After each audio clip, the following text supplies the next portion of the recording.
जी जी आ जा चलिए। पीर वारिस शाह जी है ना, सरकार ने फरमाया कि एक सैयद आ गया बादशाह कोले। अच्छा।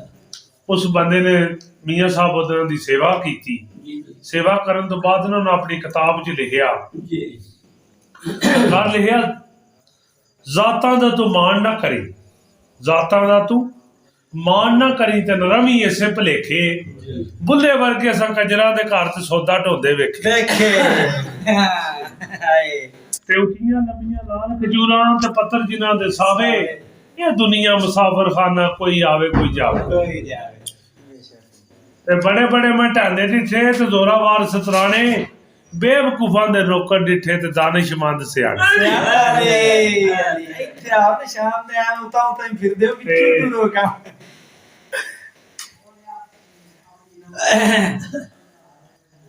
खासा दी गल आमा अगे ते नहीं मुनासिब करनी, मिठी खीर पका मोहम्मद कुत्ते आगे करनी। ते जो किसे दा आशिक होवे, बाबा काले शहरी बस्ती वाला जनता निकाल करे मौला बिस्मिल्लाह दा सलाम पहुंचे। सरकार माने जो किसे दा आशिक होवे ते गल उसे दी करदा, सह सह मकर बहाने करके ते मरने ओदे मरदा, ओदे ही मरदा। नमाजा धी चोद किवें ना मरे, कमले हो गए जिवें जिथे यार फैज लब्बे दूए नु की जानदा। ते शाह नाल जिहा पत्ता, शाह नाल पत्ता तरोड़ी दा ना, ते मियाँ साहब ने उनकी शाह दी ते उस गुद्दे दी गल की जे पानी आउंदा ते मियाँ साहब आरफीन फरमाते ने जिन्हां दुखां विच दिल भर राजी, जिन्हां दुखां विच दिल भर राजी ते उन्हां तू सुखवारे, दुख कबूल मोहम्मद बख्शिया ते राजी रहन प्यारे। ते सरकार बाबा बुल्ले शाह बादशाह लेदे न पढ़ पढ़ आलम फाजल होया, पढ़ पढ़ आलम फाजल होया ते कदी अपने आप नू ते पढ़ी ही नहीं, जा जाए अंदर मसीती वड़िया कदी तू अपने अंदर ते वड़ी ही नहीं, हर रोज शैतान नाल लड़ना कदी तू नफ्स अपने नाल ते लड़ी ही नहीं, बुल्ले शाह उड़दियां फड़ लेना जेड़ा अंदर बैठा उन्हें फड़ी ही नहीं। ते जेकर दीन इलम विच हुंदा ते सर नेज़े क्यों चढ़दे हू, 18,000 जे आलम हा ते अगे हुसैन दे मरदे हू, जेकर मनदे बैत रसूली ते पानी बंद क्यों करदे हू, जे रखदे मलाजा सरवर दा ते हैमे तंबू क्यों सड़दे हू, या हज़रत बहुदीन उन्हां दा जिन्हें सर कुर्बानी करदे ते सिर ते टोपी ते नीयत खोटी, सिर ते टोपी ते नीयत खोटी ते की लेना टोपी विच वड़ के ऊ, तस्बी फिरी पर दिल ना फिरिया, लेना की तस्बी विच वड़ के ऊ, चिले कट्टे पर रब ना मिलिया, लेना की चिलियां विच वड़ के ऊ, जाग बिना दुध नहीं जमदे भावें लाल होमन कड़ कड़ के, भावें गोया दे काढ़ ला जाग ना लगे नहीं जमना, कबड़ा हो गए। ते नाल कसंगी ते संग ना करिए, नाल कसंगी हुंदा अध च छड़ जाना, नाल कसंगी ते संग ना करिए ते कुल नू लाज लाइए ना, तुम्मा तरबूज मोल कूले नहीं होंदे, भावें तोड़ मक्के लै जाइए ऊ, कावां दे बच्चे हिरस नहीं बन जाते, भावें मोती चोग चगाइए ऊ, कोड़े खूह कदी मिठे नहीं होए, भावें सह मना गुड़ पाइए लेन लेन ही हुंदे, भावें इत्थे होण भावें मक्के वग जावे।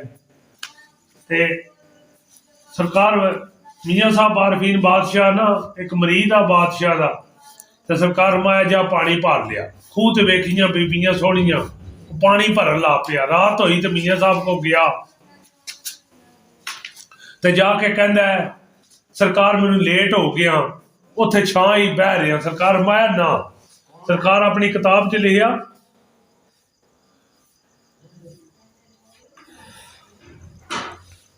सरकार फरमांदे ने कि किस सूरत दा तू आशिक होयो, किस सूरत दा तू आशिक होयूं ते वाह वाह तेरी दनाई, उस सूरत दा तू आशिक बन जिसने शक्ल बनाई,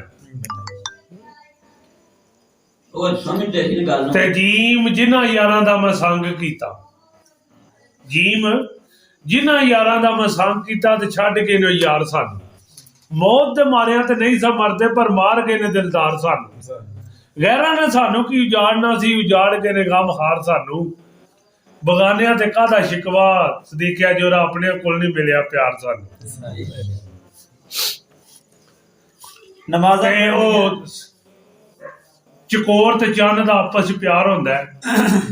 ਤੇ ਸ਼ਾਇਰ ਚੰਨ ਤੇ ਚਕੋਰ ਦਾ ਆਪਸ 'ਚ ਪਿਆਰ ਦੱਸਿਆ। ਕਿਸੇ ਜਾ ਪੁੱਛਿਆ ਚਕੋਰ ਕੋਲੋਂ, ਹਾਦਮ ਸ਼ਾਹ ਵਾਲਾ ਜਨਤਾ ਨੇ ਘਰ ਕਰੇ ਉਹ ਪੜ੍ਹਦੇ। ਕਿਸੇ ਜਾ ਪੁੱਛਿਆ ਚਕੋਰ ਕੋਲੋਂ, ਤੇ ਤੂੰ ਕੋਈ ਚੰਨ ਨਾਲ ਪਿਆਰ ਪਾਇਆ? ਤੂੰ ਤਾਂ ਪਿਆਰ ਕਰਨੀ ਏ, ਉਹ ਨਹੀਂ ਬਣਦਾ ਯਾਰ ਤੇਰਾ, ਤੇ ਐਵੇਂ ਗੱਲ ਵਿੱਚ ਝੋਕਿਆਂ ਦਾ ਹਾਰ ਪਾਇਆ। ਕਿੰਨੀ ਵਾਰ ਤੂੰ ਗਈ ਚੰਨ ਤਾਈ, ਤੇ ਕੀ ਚੰਨ ਵੀ ਮਿਲਣ ਤੈਨੂੰ ਇੱਕ ਵਾਰ ਨਾ ਆਇਆ। ਲੋਟ ਪਲੋਟ ਕੇ ਡਿੱਗੇ ਜ਼ਮੀਨ ਅੰਦਰ, ਦੱਸ ਤੇਰਾ ਕੀ ਕਦਰ ਤੇਰੇ ਯਾਰ ਪਾਇਆ। ਇਸੇ ਤਾਈ ਚਕੋਰ ਆਖਦੀ ਏ, ਤੈਨੂੰ ਯਾਰੀ ਕਮਾਣ ਦਾ ਸਾਰ ਨਹੀਂ, ਅਸਾਂ ਤੇ ਲਾ ਕੇ ਨਿਭਾ ਛੋੜਨੀ, ਕੀ ਹੋਇਆ ਜੇ ਚੰਨ ਨੂੰ ਸਾਡੇ ਨਾਲ ਪਿਆਰ ਹੀ। ਬਾਬਾ ਜੀ ਨਮਾਜ਼ਾਂ ਪੜ੍ਹਨੀਆਂ ਕੰਮ ਜ਼ਨਾਨਾ, ਉਹ ਆਪਣੀ ਇੱਕ ਸੁਣੋ। ਮੀਆਂ ਸਾਹਿਬ ਆਰਫੀ ਲਿਖਿਆ, ਸੈਯਦ ਸੋਚ ਸਹੀ ਤੇ ਹੋਵੇ ਸੋਣਾ।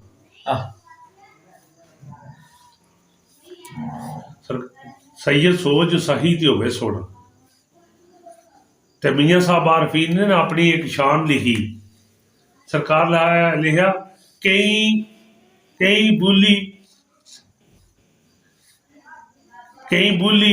ਕਈ ਹਾਸੀ, ਠੀਕ ਹੈ। ਤੇ ਮੈਂ ਅੱਖ ਨੂਟ ਕਤੂਰਾ, ਦਰ ਤੇਰੇ ਉੱਤੇ ਆਣ ਡਿਗਾ ਪਾ ਕਰਮ ਦਾ ਤੂੜਾ। ਆਪਣੇ ਮੁਰਸ਼ਿਦ ਨੂੰ ਫਰਮਾਇਆ। ਤੇ ਇੱਕ ਮੁਹੰਮਦ ਠੱਗ ਸੁਣੀਂਦਾ, ਇੱਕ ਮੁਹੰਮਦ, ਮੀਆਂ ਸਾਹਿਬ ਨੂੰ ਲੋਕ ਮੁਹੰਮਦ ਆਖਣ ਲੱਗ ਪਏ ਨਾ ਕਿ ਮੁਹੰਮਦ ਦੀ ਇਹ ਗੱਲ ਹੈ। ਤੇ ਮੀਆਂ ਸਾਹਿਬ ਨੇ ਫਿਰ ਉੱਥੇ ਵੰਡ ਕੀਤੀ। ਉਹਨੇ ਆਖਿਆ, ਮੀਆਂ ਸਾਹਿਬ ਫਰਮਾਉਂਦੇ ਨੇ, ਇੱਕ ਮੁਹੰਮਦ ਠੱਗ ਸੁਣੀਂਦਾ ਤੇ ਇੱਕ ਮੁਹੰਮਦ ਚੋਰ। ਇੱਕ ਮੁਹੰਮਦ ਠੱਗ ਸੁਣੀਂਦਾ ਤੇ ਇੱਕ ਮੁਹੰਮਦ ਚੋਰ, ਪਰ ਜਿਸ ਦਾ ਲੋਕੀ ਕਲਮਾ ਪੜ੍ਹਦੇ ਉਹ ਮੁਹੰਮਦ ਹੋ।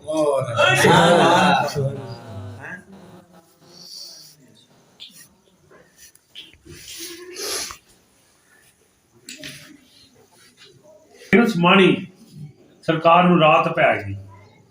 ਸਰਕਾਰ ਮਸਜਿਦ 'ਚ ਵੜੇ ਤੇ ਫੂਡ ਕੋਈ ਨਾ, ਬਾਹਰ ਨਿਕਲੇ ਤੇ ਪਾਣੀ ਕੋਈ ਨਾ। ਅੰਦਰ ਮਸਜਿਦ ਫੂਡ ਨਾ ਹੋਵੇ ਤੇ ਜਣੇ ਦਾ ਗੁਨਾਹ, ਬਾਹਰ ਪਾਣੀ ਨਾ ਹੋਵੇ ਤੇ ਜ਼ਨਾਨੀ ਦਾ ਗੁਨਾਹ। ਤੇ ਸਰਕਾਰ ਉੱਥੇ ਲਿਖਿਆ, ਇੱਕ ਦਿਨ ਪੈ ਗਈ ਰਾਤ ਸਮਾਣੀ। ਇੱਕ ਦਿਨ ਪੈ ਗਈ ਰਾਤ ਸਮਾਣੀ, ਨਾ ਉੱਥੇ ਕੋ ਮਰਦ ਡਿੱਠਾ ਤੇ ਨਾ ਕੋ ਡਿੱਠੀ ਰੇਕ ਸਮਾਣੀ। ਨਾ ਮਸਜਿਦਾਂ ਵਿੱਚ ਫੂਡ ਮਸਾਲਾ ਤੇ ਨਾ ਮਟਕਿਆਂ ਵਿੱਚ ਪਾਣੀ। ਉੱਠ ਮੁਹੰਮਦ ਬਖਸ਼ਾ ਆਇਆ ਤਾਂ ਵੀ ਰਾਤ ਲੰਘਾਣੀ। ਮੇਰਾ ਦਮੜੀਆਂ ਵਾਲਾ ਤੇ ਪੀਰੇ ਸ਼ਾਹ ਕਲੰਦਰ, ਤੇ ਮਦਦ ਕਰੇ ਸਨ ਐਸ ਤੇ ਅਗਲੇ ਦੋਵੇਂ ਜਹਾਨਾਂ ਅੰਦਰ। ਉਹ ਬਾਦਸ਼ਾਹ ਸਰਕਾਰ ਨੇ ਜਿਹੜੀ ਉਹ ਵੰਡ ਕੀਤੀ ਹਰ ਚੀਜ਼। ਸਰਕਾਰ ਤਫਸੀਰ ਕੁਰਾਨ ਦੀ ਜਦੋਂ ਤੱਕ ਦੁਨੀਆ ਤੇ ਸਰਕਾਰ ਫਰਮਾਇਆ, ਚਾਰ ਚੀਜ਼ਾਂ ਦੁਨੀਆ ਤੇ ਖਤਰਨਾਕ ਨੇ। ਸਰਕਾਰ ਫਰਮਾਇਆ, ਚੁੱਪ ਚਪੀਤਾ ਪੁੱਤਰ ਮੰਦਾ। ਚੁੱਪ ਚਪੀਤਾ ਪੁੱਤਰ ਮੰਦਾ ਤੇ ਚੱਤੇ ਵਾਲੀ ਧੀ, ਬੁੜ ਕਰਦੀ ਨੋ ਮੰਦੀ ਤੇ ਐਨ ਵਾਲਾ ਵੀ। ਤੇ ਯਾਰ ਨੂੰ ਆਪਣਾ ਤਨ ਦਿੰਦਾ, ਜਿੱਧਰ ਦਿਲ ਲਾ ਲਈ ਸ਼ਾਇਰੀ। ਲਾਮ ਲੈ ਚੱਲੋ ਅੰਗ ਮੇਰਾ, ਲਾਮ ਲੈ ਚੱਲੋ ਅੰਗ ਮੇਰਾ, ਤੇ ਮੇਰੇ ਯਾਰ ਦਾ ਪਲੰਗ ਬਣਾਉਣ ਦੇ ਲਈ। ਮੇਰੀਆਂ ਗੋਡਿਆਂ ਤੇ ਹੱਡੀਆਂ ਤੇ ਬਣਾਇਓ, ਚਾਰ ਪਾਵੇ ਤੇ ਬਾਹਾਂ ਰੱਖ ਲਈਓ ਸੇਰੂ ਬਣਾਉਣ ਦੇ ਲਈ। ਮੇਰੀ ਜ਼ੁਲਫਾਂ ਦੀ ਵਟੀਓ ਬਰੀਕ ਤਾਣੀ, ਤੇ ਮੇਰੀ ਚਮੜੀ ਰੱਖ ਲਈ ਯਾਰ ਦੇ ਹੇਠ ਬਚਾਉਣ ਦੇ ਲਈ। ਮੇਰੀ ਖੋਪੜੀ ਦਾ ਬਣਾਇਓ ਇੱਕ ਮਸਤ ਪਿਆਲਾ, ਤੇ ਮੇਰੇ ਯਾਰ ਨੂੰ ਨਸ਼ਾ ਪਿਲਾਉਣ ਦੇ ਲਈ। ਫਿਰ ਵੀ ਫਲਕਾ ਯਾਰ ਨਾ ਮੰਨੇ ਤੇ ਲਾਂਤਾਂ ਨਹੀਂ ਯਾਰੀ ਲਾਉਣ। ਢੋਲਾ ਸ਼ਾਹ ਜੀ ਸੁਣਦੇ